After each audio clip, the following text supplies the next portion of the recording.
Hey guys, today we're going to be tying this fly. It's called the Clouser Minnow. Works awesome, great streamer for bass and pike. We'll be tying it today on a number 2 mustad streamer hook. This is what it looks like, nothing special. Alright, start by loading your bobbin with 140 black thread is what I'm using, but you can use whatever color you have handy. I really find it doesn't make a difference, especially for pike and bass. Alright guys, let's get started. So first thing I do, especially fishing up here in Manitoba, is I pinch the barb in the vise. It's easier to take it out. It's a lot better for the fish.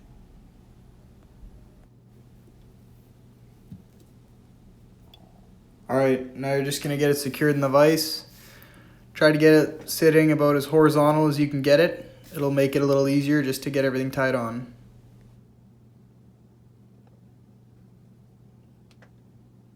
Alright, now we're going to get our thread secured on the hook. To do that, you just start wrapping it over itself and then hold the tag at a 45-degree angle so that way it pushes your thread wraps together and creates a nice base. Alright, now we're just going to cut the tag end off right at the shank. Alright, next what we're going to do is we're going to move our tying thread back up to just a hook eye away from the hook eye itself. And then you're going to do crisscrossing wraps. And what that'll do is that'll slowly hold those dumbbell eyes in place. And those will add a nice bit of weight to the fly to help get it down. And I like to do some crisscrossing wraps and then a few in front and a few behind until the eyes are good and secure. Once it's secure, get your tying thread moved in front of the eyes.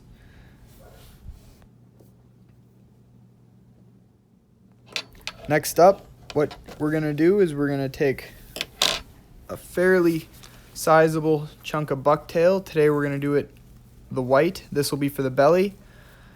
And today we're using Superfly bucktail. So I usually try to get something about the size of a pencil once it's like compressed, maybe a little bit smaller depending on the size of the fly you want. And then once you get the size you want, sometimes it takes a little bit of playing with. Once you get the size you want, you just snip it off close and as flat as you can. Try to do it in one go, it'll make it a little easier, not like I did here. And then pull them free. And I position it so it's in my left hand and the butt ends are exposed. Now, I like to brush my finger through it, make sure all the under hair is out, and then pull out some of the shorter fibers. Once you got that done, then what you're going to do is you're going to take your scissors, and I like to just cut them off, try to cut them off as flat as I can.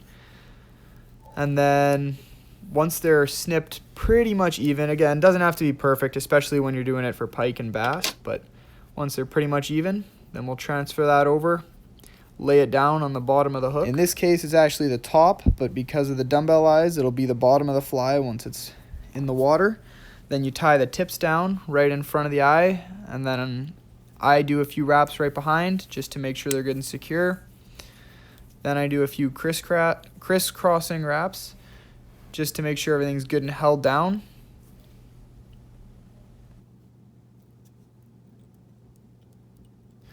Once you're sure they're good and tied down, then start making your way up. Put the thread right in front of the eye. Next thing we're going to do is we're going to take the fly out of the vise and we're going to twist it, and then we're going to hook it so the hook point is facing up, and that's how we're going to secure it in the vise.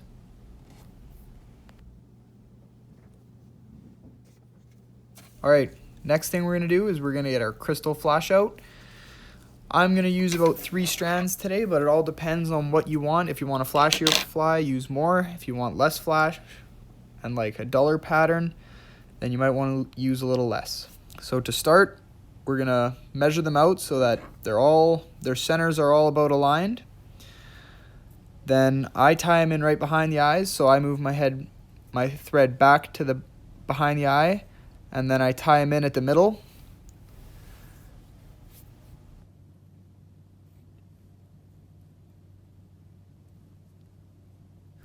Once they're good and secured, you pull the end pointing forward back along the right side and you pull the other end to the left side. and then you work your thread back just a little bit so that way they're held back along the sides of the fly, half on each side. All right, now we're gonna go for the back material. Today I'm gonna be using a very grayish blue color. Once again, Superfly bucktail, and same thing. I use a little more, so whatever I used for the belly, I'll snip off a little bit more as flush as I can, transfer it to the left hand, and then same thing, flick it out. This one stayed pretty flush, so I just decided to go ahead with it and tie that one on. So to tie in the fibers, what you do is you put them right behind the hook eye and you wrap the thread as tight as you can. One loose turn, and then after that as tight as you can, just to make sure they're good and secured right in front of the eye. For the back piece, you don't want to wrap in front. As you see there, I missed a few, but now what you use, you just stroke out the fibers there that are not pinned, and then I give it a few more good snugging wraps just to make sure that it's all good and secured under the thread, so it's not going to come out right away. Alright, that's all the materials. So now we're going to do, I do 2 whip finishes, 3 or 4 turns at least. Try to aim for about 5. If I run out of thread, sometimes I'll cut it short at 3 or 4, but do your best to make sure you don't catch any fibers out there so they'll be all still pointing back.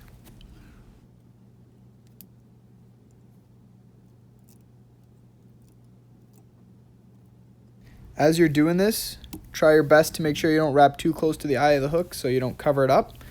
I always try to wrap farther back than farther forward because that way you're not going to cover up the eye of the hook and it'll be easy to get the line through there when you go to tie it on.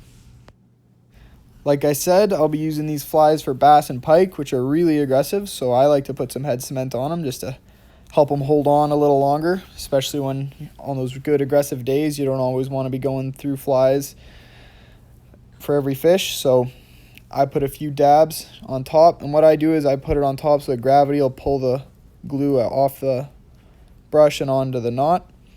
And then there I got a little too much, so what I do is I put the brush right underneath and then let the glue run off onto the brush a bit.